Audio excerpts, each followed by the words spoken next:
தவறான உணவுகள். அதே மாதிரிதான் உபதேசத்துல தவறான உபதேசங்கள் மனிதனை வியாதி உள்ளவனாக்கிவிடும். ஆவிக்குரிய வியாதி மனிதனை பலவீனனாக்கிவிடும். தவறான உணவு சாப்பிட்டா பலவீனன் ஆகிருவான் அவன். எனக்கு பல முறை நான் எங்கேயாவது ஒரு தவறான உணவு சாப்பிட்டுட்டு ஃபுட் பாய்சன் ஆகி 10 நாள் 15 நாள் வந்து படுக்கையில் கிடந்த அனுபவம்லாம் எனக்கு இருக்குது. ஒரு உணவு நம்ம சரியான உணவை எடுக்காவிட்டால் நான் ரொம்ப அந்த சாப்பாடு விஷயம் ரொம்ப காஷியஸா இருப்பேன்.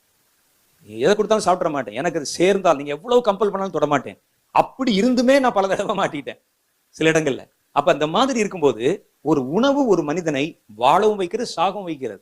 அதே மாதிரி ஒரு உபதேசம் தவறான உபதேசமா இருந்தா அது அவனை ஆவிக்குரிய மரணத்தில் கொண்டு வந்து நிறுத்தி விடுகிறது. அப்ப நல்ல ஆரோக்கியமான உணவு, பிரசங்கம், ஒரு உபதேசம் என்ன என்பதை தேர்ந்தெடுப்பது உன் கையில இருக்கு. நீங்க தான் அதை தேர்ந்தெடுக்கணும். இங்கே வந்து கேட்டு அல்லேலூயான்னு சொல்றது, வந்து ஜெபம் பண்றது, அங்க ஆட கூப்பிட்டு அங்க போய் ஆடுறது. நான் பார்த்தேன் சில வீடியோஸ்லயே இந்த ஆட்கள்லாம் அந்த திறப்பின் வாசல் ஜெபத்துல முன்னால உட்காந்து ஜெபம்